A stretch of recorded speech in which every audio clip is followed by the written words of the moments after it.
Hello, good morning बच्चों। कैसे हैं? तो आज हमारा लेक्चर थर्ड है, जिसमें हम लोग बात करने वाले हैं नॉर्मेलिटी के बारे में। आ जाइए, हम लोग नॉर्मेलिटी के बारे में पढ़ते हैं, है ना। तो अगर याद हो तो पिछले क्लास में हम लोग पढ़े थे मोलैलिटी और मोलैलिटी के बारे में, लेक्चर नंबर 2 में। और लेक्चर नंबर 1 में हम लोग पढ़े थे बेसिक ऑफ सॉल्यूशन, जिसमें हम लोग जाने थे सॉल्वेंट के बारे में, सॉल्यूट के बारे में, परसेंटेज मास बाय मास के बारे में, परसेंटेज बाय वॉल्यूम के बारे में। अगर आप नहीं किए हो तो एक बार जाके लेक्चर नंबर 1 और लेक्चर नंबर 2 डेफिनेटली कर लीजिए, ताकि आपको लेक्चर नंबर 3 समझने में और भी आसानी होगी, है ना। तो आ जाइए, हम लोग नॉर्मेलिटी के बारे में पढ़ रहे हैं कि नॉर्मेलिटी होता क्या है। तो अब हम थोड़ा सा बैक चलते हैं लेक्चर नंबर 2, जिसमें मोलैलिटी पढ़े थे। मोलैलिटी क्या होता है? The number of moles of solute dissolve पर लीटर ऑफ सॉल्यूशन। इसका मतलब 1 लीटर सॉल्यूशन अगर लेते हैं तो उसमें कितना मोल सॉल्यूट डिजॉल्व है। जितना मोल सॉल्यूट डिजॉल्व होगा that is the molality of the solution. अगर मान लीजिए 1 लीटर में मैंने 2 मोल शुगर डिजॉल्व कर दिया तो उसका मोलैलिटी 2 मोल पर लीटर हो गया। अब उसी तरह से हम लोग नॉर्मेलिटी की अगर बात करें तो नॉर्मेलिटी क्या होता है कि the number of gram equivalent of solute dissolve पर लीटर ऑफ सॉल्यूशन। मतलब जैसे वहां मोल था, कितनी मोल डिजॉल्व है, उसी तरह से यहाँ कितनी ग्राम इक्विवेलेंट डिजॉल्व है 1 लीटर सॉल्यूशन में, उसे ही हम लोग क्या कहते हैं? नॉर्मेलिटी कहते हैं। आज ये हम लोग थोड़ा लिखते हैं तो क्या होगा normality? The number of the number of the number of gram equivalent the number of the gram equivalent of solute dissolve per liter of solution is called normality। इसे हम लोग कैपिटल एन से डिनोट करते हैं। तो अगर normality निकाला जाए, बताइए नॉर्मेलिटी कैसे निकालते हैं? सर ऊपर क्या लिखेंगे बताइए?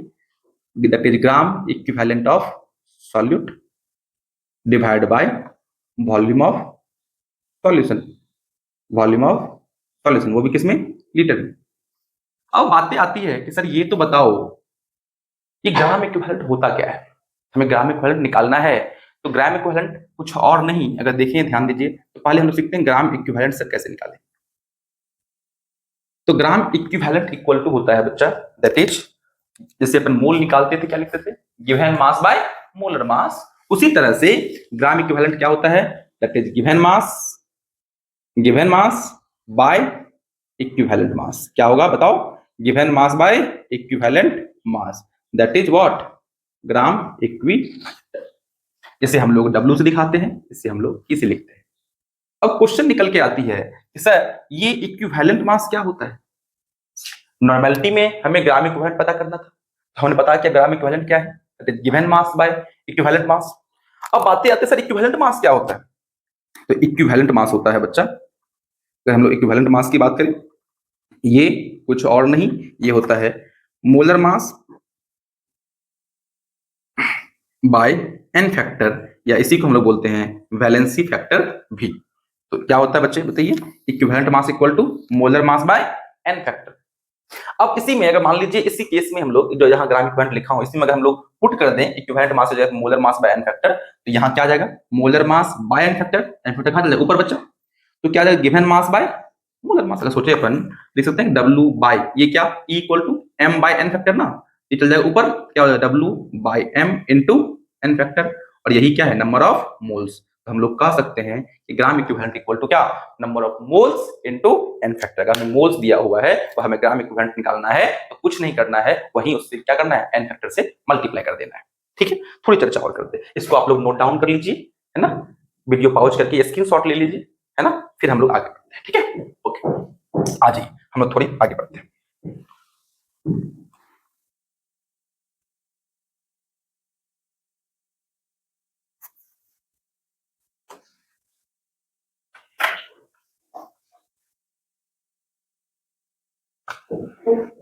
अब हम लोग थोड़ी चर्चा करें सर एन फैक्टर कैसे निकालें, एन फैक्टर कैसे निकालें, या इसी को हम लोग बोलते हैं वैलेंसी फैक्टर। क्या बोलते हैं हम लोग? वैलेंसी फैक्टर या एन फैक्टर।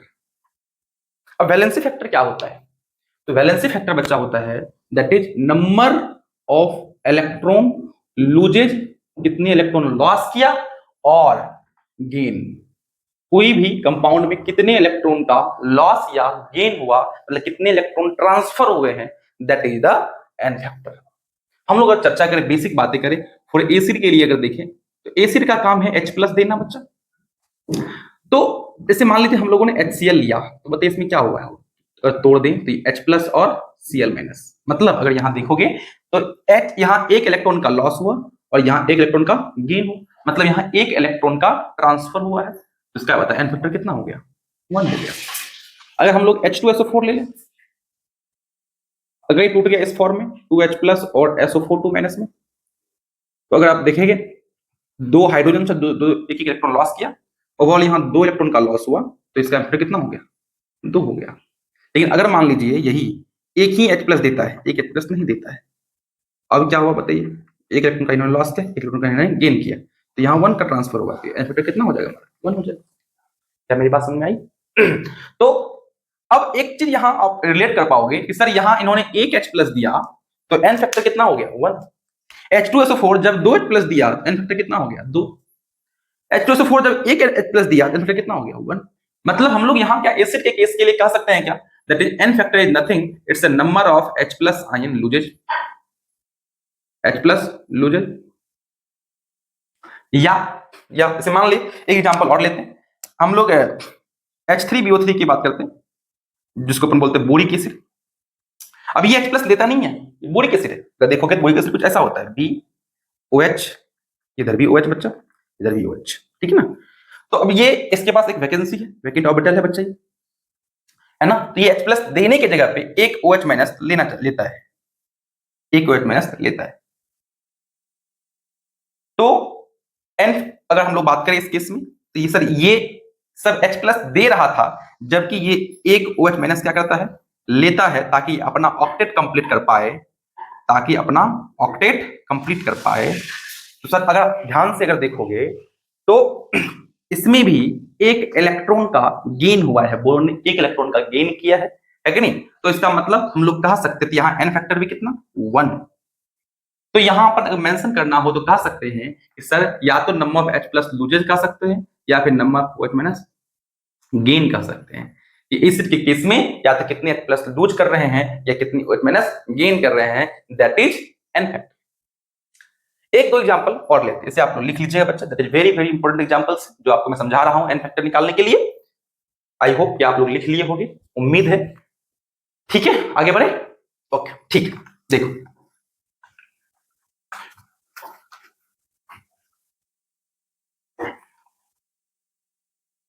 ओके, हम लोग अब चर्चा करते हैं, एक एग्जांपल और लेते हैं, H3PO4, H3PO3 एंड H3PO2।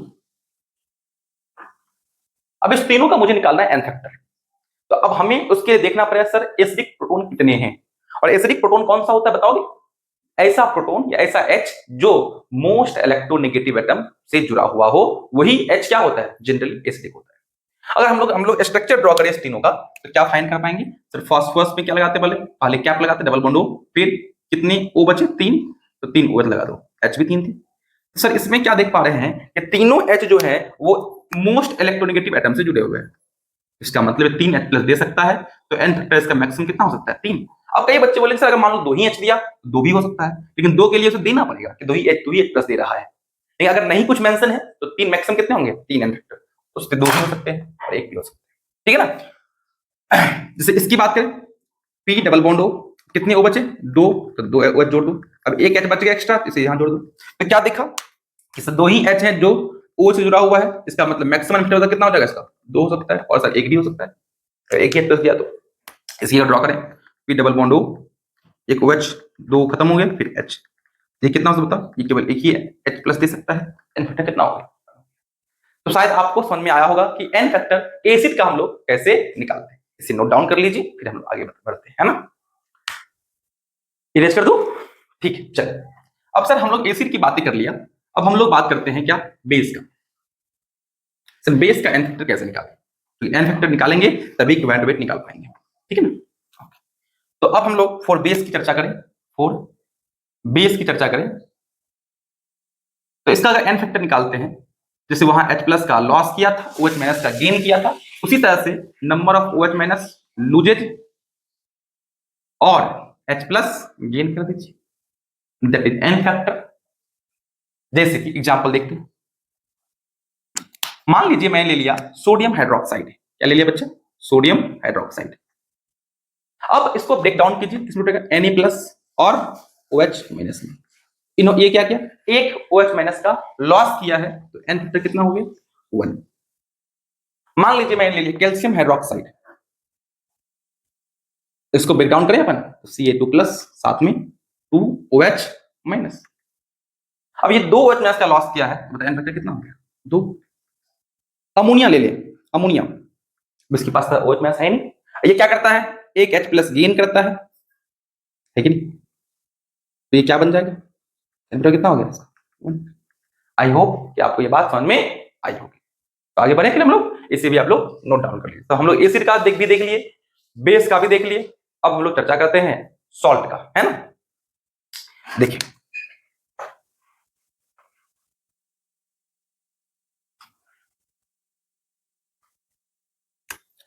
अगर हम लोग सॉल्ट की बातें करें तो बता सॉल्ट में क्या, तो एन फैक्टर यहां होता है सिंपल सा, नंबर ऑफ इलेक्ट्रॉन लूजेज और गेन। तो अपन सिंपल सा कह सकते हैं कितने इलेक्ट्रॉन का ट्रांसफर हुआ है केटायन से एनायन में। बिल्कुल, हाँ। तो सॉल्ट का फैक्टर कैसे निकालते हैं बच्चा? नंबर ऑफ इलेक्ट्रॉन लूजेज और गेन, ठीक है ना। जैसे एग्जांपल अपन ले लेते हैं, हम लोग NaCl की बातें करते हैं, ठीक है ना। तो इसको ब्रेक डाउन करें तो कैसे बताओ? Na प्लस और Cl माइनस। तो क्या देखा? सोडियम ने क्या किया? एक इलेक्ट्रॉन का लॉस किया, और क्लोरीन ने एक इलेक्ट्रॉन का गेन किया। तो मूवमेंट कितने का हुआ? एक का। तो बताएं फैक्टर कितना हो गया? 1। जैसे मान लीजिए मैंने ले लिया Al2O3, Al2O3 तोड़ दीजिए, इसको ब्रेक डाउन कीजिए, तो 2Al3 प्लस और 3O2 माइनस। अगर आप ध्यान से देखोगे तो अगर देखोगे तो एक एल्यूमिनियम 3 का लॉस किया, 2 एल्यूमिनियम कितने का लॉस किया? 6 इलेक्ट्रॉन का लॉस किया। तो 6 का लॉस हुआ और 6 का यहाँ क्या हुआ है? गेन हुआ है। बताइए कितना हो गया? 6 हो। मेरी बात समझ में आ रही है आप लोग को? इसी तरह से मान लीजिए एक एग्जांपल और ले ले, Al2SO4 का फॉल्ट प्राइस ले ले, इसकी बात करें तो 2Al3 प्लस और 3SO4 2 माइनस। यहां भी अगर चेक कीजिएगा, एक एल्यूमिनियम 2 का लॉस, 3 का लॉस किया है, 2 एल्यूमिनियम 6 का लॉस किया है ना, और एक SO4 2 माइनस जो है 2 इलेक्ट्रॉन गेन किया है, तो 3 6 गेन करेगा, और 6 का लॉस 6 का गेन हुआ, तो एन फैक्टर कितना हो गया? 6। इस तरह से आप सॉल्ट का भी एन फैक्टर निकाल सकते हो। शायद यहां तक आपको समझ में आई होगी, तो शायद आप लोग समझ में आ गया एन फैक्टर ऑफ एसिड कैसे निकालेंगे, बेस कैसे निकालेंगे और सॉल्ट कैसे निकालेंगे। तो हम लोग आगे चर्चा करें, इसे आप लोग नोट डाउन कर लीजिए, फिर हम लोग इसे इरेज करते हैं, है ना। चलिए अब हम लोग थोड़ी आगे बात करते हैं।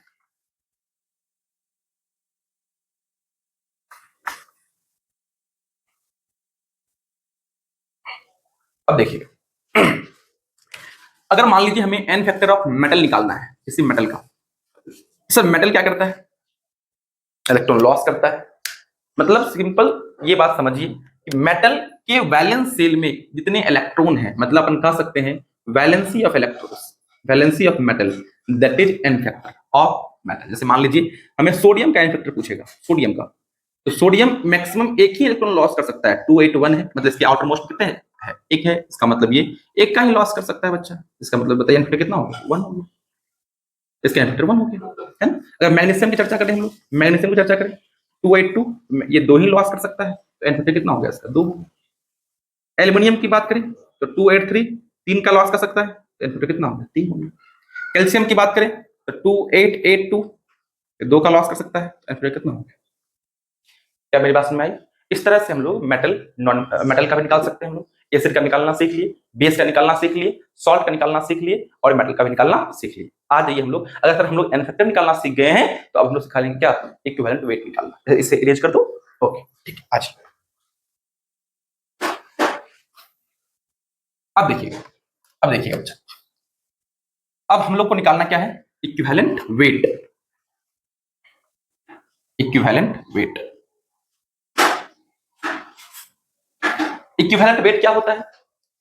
इक्विवेलेंट वेट होता है that is molar mass bye n factor, molar mass bye n factor. तो बताइए, तो अगर मान लीजिए हमें इक्विवेलेंट वेट ऑफ निकालना है NaOH, तो ये बेस है, इसका हमें मोलर मास निकालना पड़ेगा। कैसे निकालेंगे? सोडियम का 23 होगा, ऑक्सीजन का 16 और हाइड्रोजन का 1, कुछ 40 हो जाएगा हमारा। कितना है? 40। तो 40 तो एक OH माइनस देता है तो 1, तो ये हो गया कितना? 40। जैसे मान लीजिए हमें निकालना हो HCl का, तो इसका मोलर मास जो भी है एक H प्लस देता है तो 1 हो जाएगा। अगर हमें निकालना है H2SO4 का, तो इसका मोलर मास मान लीजिए 98 होता है। वैसे अगर m लिख चलेगा क्या? m आप मोलर मास निकाल जानते हो, डिवाइड बाय क्या? 2H प्लस देगा तो 2। इस तरह से हम लोग इक्विवेलेंट वेट भी निकाल सकते हैं। अब नेक्स्ट आता है हमारा, सर ग्राम इक्विवेलेंट कैसे निकालें? ग्राम इक्विवेलेंट कैसे निकालें? तो ग्राम इक्विवेलेंट में बताया था, जिस तरह से मोल निकालते हैं उसी तरह से बस गिवन मास में इक्विवेलेंट मास से डिवाइड कर दोगे तो आपका ग्राम इक्विवेलेंट निकल जाएगा। ठीक है ना? आज ये हम लोग फिर से चलते हैं वहीं, कहां? नॉर्मेलिटी पे। से लिख लीजिएगा बच्चा आप लोग। चलो देखते हैं। तो हम लोग नॉर्मेलिटी की चर्चा कर रहे थे स्टार्टिंग में। नॉर्मेलिटी हमारा क्या आ गया? हमें सारा टर्म्स क्लियर हो गया। नॉर्मेलिटी इक्वल टू, ये था हमारा gram equivalent of solute by volume of solution, वो भी किसमें? लीटर में।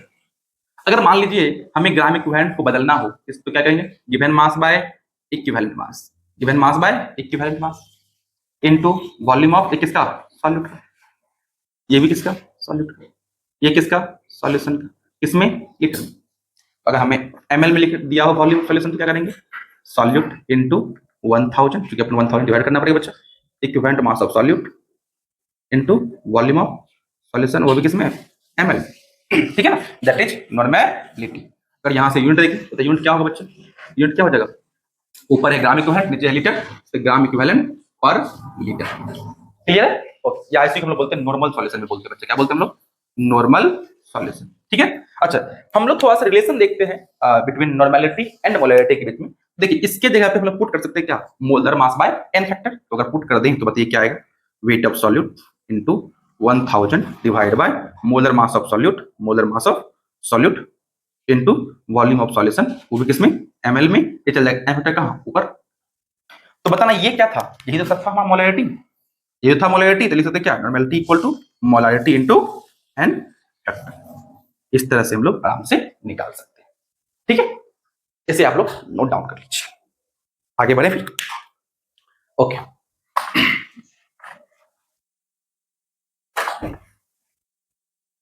अब देखिएगा थोड़ा सा और कि सर हम लोग नॉर्मेलिटी और मोलरिटी रिलेशन तो देख लिया।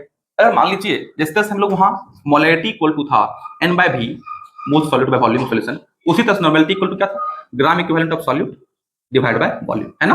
तो अगर मान लीजिए हमें नंबर ऑफ मोल्स निकालना था, मतलब ऐसे number of moles of solute निकालना था, तो हम लोगों ने क्या किया? सर मोलरिटी इनटू वॉल्यूम कर दिया लीटर में। उसी तरह से अगर हमें ग्राम इक्विवेलेंट ऑफ सॉल्यूट निकालना हो तो क्या अपन क्या करेंगे बताइएगा? That is normality into volume of solution, किसमें? वो भी लीटर में। आई होप बात समझ में आई होगी। जिस तरह से मोलरिटी टेम्परेचर पर डिपेंड कर रहा था बच्चा, उसी तरह से नॉर्मेलिटी भी टेम्परेचर पर डिपेंड करता है। Normality is temperature dependent. अब सर इसमें क्या होता है? Temperature dependent. ठीक है ना? उसी सेम जैसे मोलरिटी में टेम्परेचर घटने पे वॉल्यूम घट रहा था, उसी तरह से यहाँ वॉल्यूम घटता है, तो बताइए नॉर्मेलिटी क्या हो जाएगा? बढ़ जाएगा। कि मोलरिटी बढ़ा है तो नॉर्मेलिटी भी बढ़ेगा। उम्मीद करते हैं कि आपको ये नॉर्मेलिटी का कॉन्सेप्ट अच्छे से समझ में आया होगा। आप इसे नोट डाउन कर लीजिए अच्छे से। मिलते हैं अगली क्लास में विद व्हाट? स्ट्रेंथ ऑफ, या वॉल्यूम स्ट्रेंथ ऑफ H2O2 की चर्चा करेंगे, है ना? धन्यवाद। अगर अच्छा लगा हो तो लाइक कर दीजिए, सब्सक्राइब कर दीजिए और शेयर कर दीजिए अपने दोस्तों के बीच, है ना? जिससे हमें और भी ज्यादा मोटिवेशन मिलेगा, ताकि हम आपके लिए और भी अच्छे से अच्छा कंटेंट अगले लेक्चर में लेके आ पाएंगे। मिलते हैं अगले लेक्चर में कल, इसके साथ वॉल्यूम स्ट्रेंथ ऑफ H2O2 के साथ। कल थोड़ा लंबा लेक्चर होगा, ताकि कल हम लोग थोड़ा सा और बातें करेंगे हम लोग। ठीक है ना? धन्यवाद, बाय बाय।